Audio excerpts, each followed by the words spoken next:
नमस्कार मित्रांनो, कामगार मित्रांसाठी मोठी खुशखबर आहे. त्यांना आता त्यांच्या घरी बसून अर्ज करता येणार आहे बांधकाम कामगारचा. जो अर्ज बंद करण्यात आला होता तो अर्ज आता सुरू करण्यात आलेला आहे. तुम्हाला मी घरी बसल्या अर्ज कसा करायचा ए टू झेड माहिती, कुठले डॉक्युमेंट लागणार आहे, सर्व काही माहिती या व्हिडिओमध्ये सविस्तर सांगणार आहे.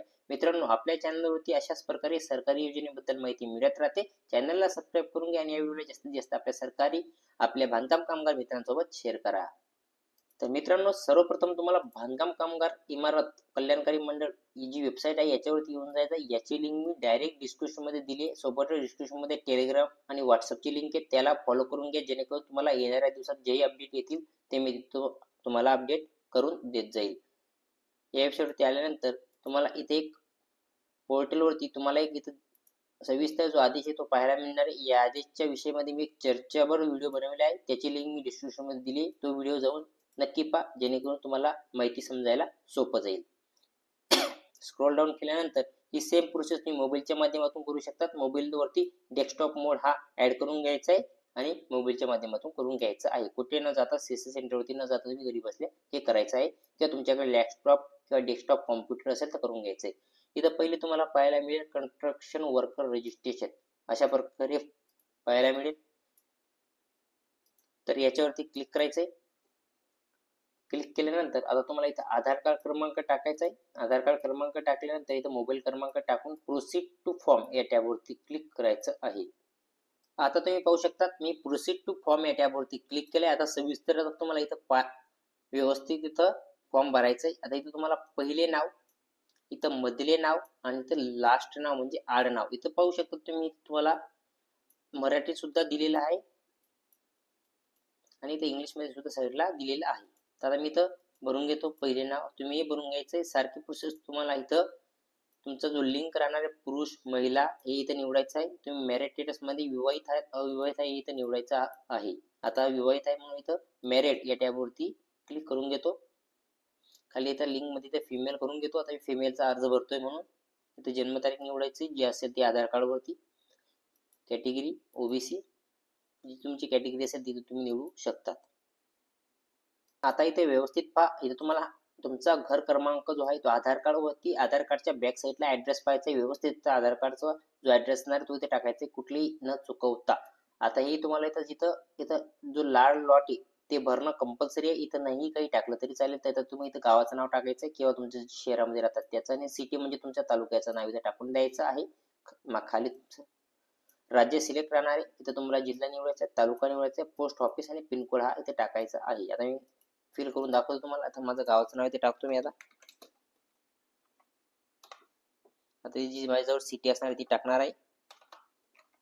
मित्रांनो, बाकी डिटेल मी प्रायव्हसी करणार नाही, ब्लर करतोय. माझा डिस्ट्रिक्ट येतोय तुम्ही टाकून घेतो. सारखा मला खाली इथं तालुका टाकून घेतो. जे इथं पोस्ट ऑफिस येतं ते टाकून घेतो. पिनकोड ऑटोमॅटिकली सिलेक्ट झालेला आहे. खाली स्क्रोल डाऊन करायचे.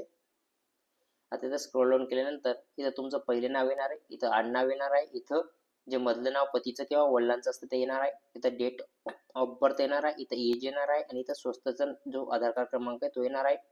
आता खाली इथं तुम्हाला नॉमिनी जो असणार आहे, आता इथं हे सर्व काही डिटेल येणार आहे. आता तुम्हाला इथे ऍड मोर आणखी जोडा अशा टॅबवरती क्लिक करायचंय. क्लिक केल्यानंतर साईडला स्क्रोल करून इथं आणखी जोडामध्ये पहिले नाव टाकायचंय. जर मुलगा असेल तर जो मुलगा असेल मुलगाचं नाव, जर हस्बंड असेल तर हस्बंडचं नाव, किंवा जर रिलेटिव्ह कोणी असेल जवळचं त्याचं नाव इथे टाकू शकता. आता मी इथे एक मुलगा ऍड करतो. अशा प्रकारे तुम्ही घरची फॅमिली इथं ऍड करू शकतात. आता मुलाचं पहिलं नाव इथे टाकायचंय. मुलाचं पहिलं नाव, मुलाचं आडनाव आणि मुलाचं मधले नाव म्हणजे वडिलांचं नाव इथे टाकायचं. मुलाची जन्मतारीख निवडायची आहे, जी असेल ते आधार कार्ड वरती.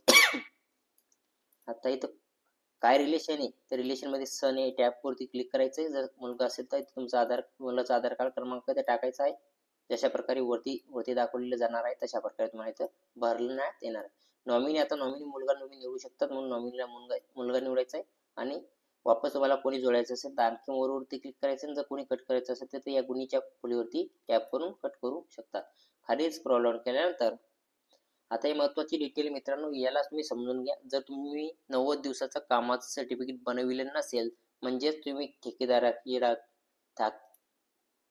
ठेकेदाराकडे किंवा कॉन्ट्रॅक्टदाराकडे किंवा तुमच्या गावात कुठे काम केलं असेल तर त्याचा 90 दिवसाचं कामाचं स्वरूप म्हणून एक दाखला लागतो. तो दाखला तुम्हाला कसा काढायचा याची मी माहिती व्हिडिओमध्ये सांगितलेली आहे आणि कसा त्याला भरायचा व्यवस्थितरित्याने त्याचीही माहिती मी व्हिडिओमध्ये सांगितली. त्या व्हिडिओची लिंक मी डिस्क्रिप्शनमध्ये दिलेली आहे. आता इथं खाली या. तुम्हाला इथं कामाचं स्वरूप म्हणून तुम्हाला कामाचं स्वरूप निवडायचंय. आता मी इथे निवडतो. इथे ऑल टाईप ऑफ हेल्पर्स, मोसम वर्क, इथं प्लंबर बरेच काही इथं पाहायला मिळतात. आता मी या टॅबवरती क्लिक करतो. आता इथं जारी करणारा प्रकार जो आहे तो इथं ग्रामसेवक देणार आहे. तर इथं कोण कोण देऊ शकतात पाहू शकतात तुम्ही जर कॉन्ट्रॅक्टदार देणार आहे, ग्रामसेवक देणार आहे का personal with authority bye a municipality corporation of, म्हणजे तुमची म्युनिसिपालिटी देत आहे किंवा personal authority by government of development authority देते का नाका नगर म्हणून आहे ते देत आहेत. तर मला ग्रामसेवक देत आहे म्हणून मी ग्रामसेवक या टॅबवरती क्लिक करतो. आता हे महत्वाचे खाली तुम्हाला जावक दिनांक म्हणजे तुम्हाला जे दाखला मिळणार आहे त्याच्यावरती असणार आहे आणि जावक क्रमांक जो दाखला मिळेल त्याच्यावरती असणार आहे तो इथं भरायचा आहे. ग्रामपंचायतीचे नाव इथे टाकायचं आहे. ग्रामपंचायतीचा जिल्हा निवडायचा आहे. ग्रामपंचायतीचा तालुका इथं निवडायचा आहे. आता ही माहिती जाणून घ्या. कृपया पडताळणीदारांना भेट द्यायला असेल तर योग्य तालुका निवडा. म्हणजे तुम्हाला तुमचं डॉक्युमेंटेशन जे ते व्हेरीफाय करावं लागणार आहे. तुमच्या जवळच्या बांधकाम कामगार ऑफिसला जाऊन तर तुम्हाला इथं तुमचा जो बांधकाम कामगार ऑफिस असणार आहे कुठे आहे ते तर तुम्हाला इथं येऊन जाईल डिटेल. माझ्या तालुक्यावरती म्हणून मी भडगाव या टॅबवरती क्लिक करतो. तुमचं खाली जे असेल ते चूज करून घ्यायचं आहे. मित्रांनो, कुठलाही फॉर्म भरताना प्रश्न येत असेल तर मला कमेंट करा. मी कमेंटमध्ये नक्कीच तुम्हाला आन्सर द्यायचा प्रयत्न करेल. आता ही माहिती जाणून घ्या. आता तुम्हाला इथं ते डॉक्युमेंट आधार कार्ड इथे टाकायचं आहे. जो 9 दिवसाचा तुम्ही कामाचं सर्टिफिकेट आणलं असेल ते इथे टाकायचं आहे. ते टाकत असताना तुम्हाला मॅक्सिमम 2 GB MB पर्यंत तुम्ही टाकू शकता. तुम्ही JPG PDF किंवा PDF मध्ये सुद्धा टाकू शकतात. आणि जे तुम्ही इथं डॉक्युमेंट टाकणार आधार कार्ड आणि 9 दिवसाचं कामाचं सर्टिफिकेट हे तुम्हाला सोबत घेऊन जावं लागणार आहे. ओरिजिनल हे तुमच्या बांधकाम कामगारच्या ऑफिसला. आता हे टाकलेलं आहे. Click to load visit date. आता हे महत्वाचं आहे. आता तुम्ही इथं पाहू शकता कोटा फुल मध्ये तुम्हाला अशा प्रकारे येणार आहे. गव्हर्नमेंट होल्डिंग म्हणजे सुट्ट्यांमध्ये असं येणार आहे, हॉलिडेज मध्ये आणि स्लॉट सिलेक्टेड मध्ये असं येणार आहे. ग्रीन टिक आता इथं आपल्याला पाहायची किंवा स्लॉट अवेलेबल मध्ये तुम्हाला इथं व्हाईट टिक येणार आहे, व्हाईट पाहिजे का असं इथं मित्रांनो तुम्हाला जो तुम्ही जिथं डेट निवडणार आहे ती डेटला तुमचं ओरिजिनल डॉक्युमेंट घेऊन तुमच्या बांधकाम कामगार ऑफिसला जायचं आहे. जिथं तुम्हाला व्हेरिफिकेशन आणि डॉक्युमेंटची करावी लागणार आहे. आता पाहू शकता तुम्ही माझ्या या महिन्यामध्ये कुठल्याही प्रकारे मला इथं स्लॉट खाली दिसत नाही म्हणून मी पुढच्या महिन्यात ती तारीख पाहतो. आता पुढच्या महिन्यात मला भरपूर काही स्लॉट हे दिसत आहेत म्हणून मी इथे चूज करून घेतली एक तारीख.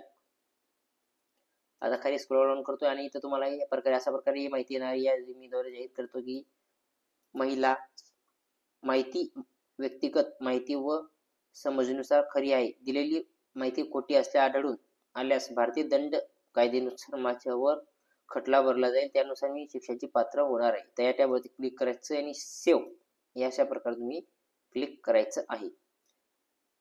आता अपडेट फॉर्म मध्ये अपडेट मधनं मग अपडेट करून घेतो. मित्रांनो, अपडेट फॉर्म म्हणजे काही माहिती तुमची जर अपूर्ण राहिली असेल ती पूर्ण भरावी लागते. सेव्ह या टॅबवरती क्लिक करायचं आहे आणि तुमचा जो मोबाईल क्रमांक असणार आहे त्याच्यावरती OTP जाणार आहे. तो OTP तुम्हाला इथं प्रविष्ट करायचा आहे. तुमचा फॉर्म हा सक्सेसफुलरित्या भरलेला जाईल. तर मित्रांनो, नक्कीच तुम्हाला व्हिडिओ आवडला असेल. या व्हिडिओमध्ये एवढंच. भेटूया पुढच्या व्हिडिओमध्ये. जय हिंद, जय महाराष्ट्र.